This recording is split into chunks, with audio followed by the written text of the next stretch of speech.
ഇപ്പോൾ ഒരു ഭൂകമ്പം അല്ല എന്ന സ്ഥിരീകരണം വരുമ്പോഴും പിന്നെ എന്താണ് മറ്റ് പ്രതിഭാസങ്ങൾ എന്താണ് ഈ മറ്റ് ഈ ഉരുൾപൊട്ടലിന് ശേഷമുണ്ടായിട്ടുള്ള പ്രതിഭാസമാണോ മറ്റെന്തെങ്കിലും സംഭവങ്ങളാണോ എന്നൊക്കെയുള്ള വിശദമായ പരിശോധനകൾ ഇപ്പോൾ ജില്ലാ ഭരണകൂടവും ദുരന്ത നിവാരണ അതോറിറ്റിയും ഒക്കെ ബന്ധപ്പെട്ടവരും സിസ്മോളജിയും ഒക്കെ തന്നെ പരിശോധിച്ചുകൊണ്ടിരിക്കുകയാണ്.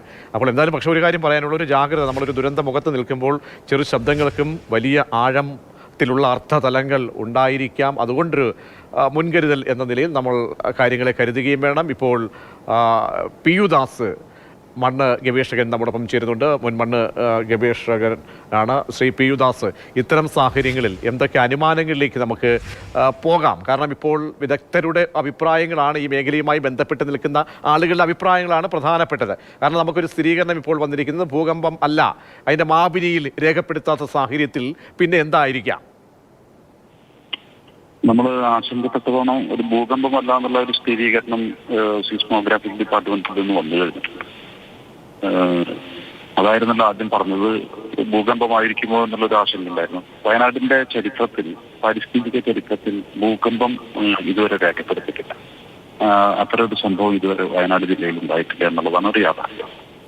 പിന്നെ എന്താണ് എന്നുള്ളത്, സാധാരണഗതിയിൽ ഇപ്പോൾ നമുക്കറിയാം, ഇതുപോലുള്ള അതിശക്തമായിട്ടുള്ള ചുരുങ്ങിയ സമയങ്ങളിൽ അതിശക്തമായിട്ടുള്ള മഴ പെയ്തതിനു ശേഷം നേരത്തെയും ഇത്തരത്തിലുള്ള ചില പ്രതിഭാസങ്ങളൊക്കെ ഉണ്ടായിട്ടുണ്ട്.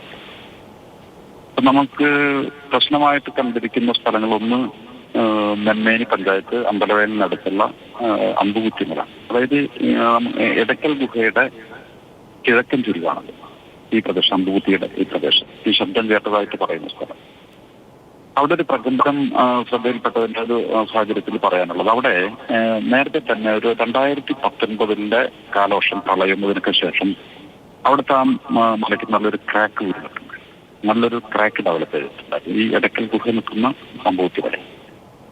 അപ്പൊ അത് സ്വാഭാവികമായിട്ടും അവിടെ എന്തെങ്കിലും മാറ്റങ്ങൾ ഉണ്ടാവാനായിട്ടുള്ള സാഹചര്യങ്ങൾ.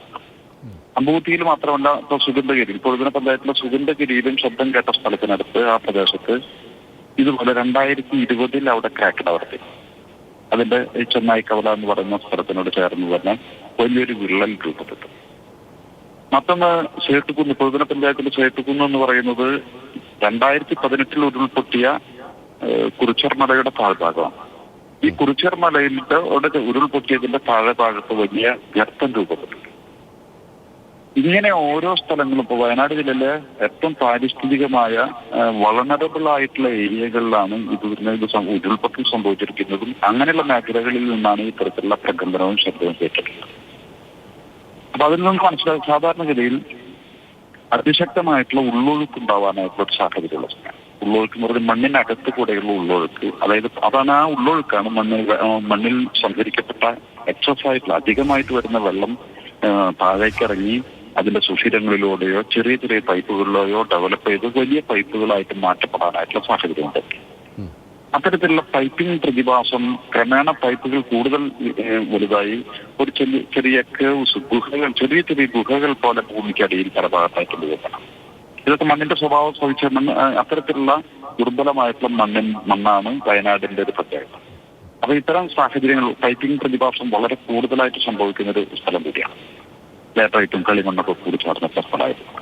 അപ്പൊ ഇങ്ങനെയുള്ള ഈ കേവ്സ് അല്ലെങ്കിൽ ഈ വലിയ പൈപ്പ്, ഈ പൈപ്പിന്റെ മുകൾ ഭാഗം, അതിന്റെ മുകൾ ഭാഗം വളരെ ദുർബലമാകുന്ന സമയത്ത് അതിലുള്ള പാറയോ മണ്ണോ, അതായത് ഓവർ ബർഡൻ എന്താണെങ്കിൽ അത് വളരെ ശക്തമായിട്ട് ഇതിലായിട്ടേക്ക് വീഴുന്നൊരു സാഹചര്യമാണ്. ആ വീഴുന്നത് വലിയ പ്രകമ്പനം സൃഷ്ടിക്കും, വലിയ ശബ്ദം ഉണ്ടാകും. ആ ശബ്ദത്തിന് വലിയ എക്കോ ഉണ്ടായി.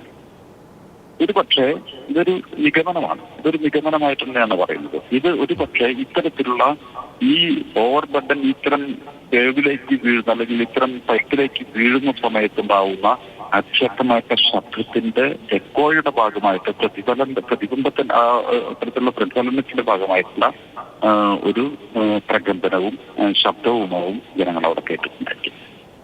ഇത് ചില ഇത്തരം മേഖലകളിലോ മറ്റൊരു പ്രത്യേകത എന്ന് പറഞ്ഞാൽ, ഇവിടെ ഈ ക്രാക്ക് ഡെവലപ്പ് ചെയ്ത സ്ഥലങ്ങൾ സാധാരണ കുന്നിന്റെ ഒരു ചെരുവിലായിരിക്കും. ഒരു നീർച്ചാലിനോട് ചേർന്നോ അല്ലെങ്കിൽ നീരൊഴുക്കിനോട് ചേർന്നിട്ടോ ആയിരിക്കും ഇതുണ്ടാവും. ഈ ക്രാക്ക് എപ്പോഴും ഒരു ഓവൽ ഷേപ്പിലായിരിക്കും. ഓവൽ എന്ന് പറയുന്നത് ഒരു മഴവില്ലാകൃതി. അതിന്റെ ഏറ്റവും ഉയർന്ന സ്ഥാനത്തോട്ട് അതിന്റെ താഴ്ഭാഗം വരെ ഈ മഴവില്ലിന്റെ രൂപത്തിലുള്ള ഈ മൺ ചെരിവ് അല്ലെങ്കിൽ കുന്നിന്റെ ചെരിവ് ഭാഗം ഇടിഞ്ഞു താഴ്ന്നു പോകുന്നതിനായിട്ടുള്ള സാധ്യത. സബ്സിഡി എന്നാണ് പറയുന്നത്, ലാൻഡ് സബ്സിഡൻസ് എന്ന് പറയും.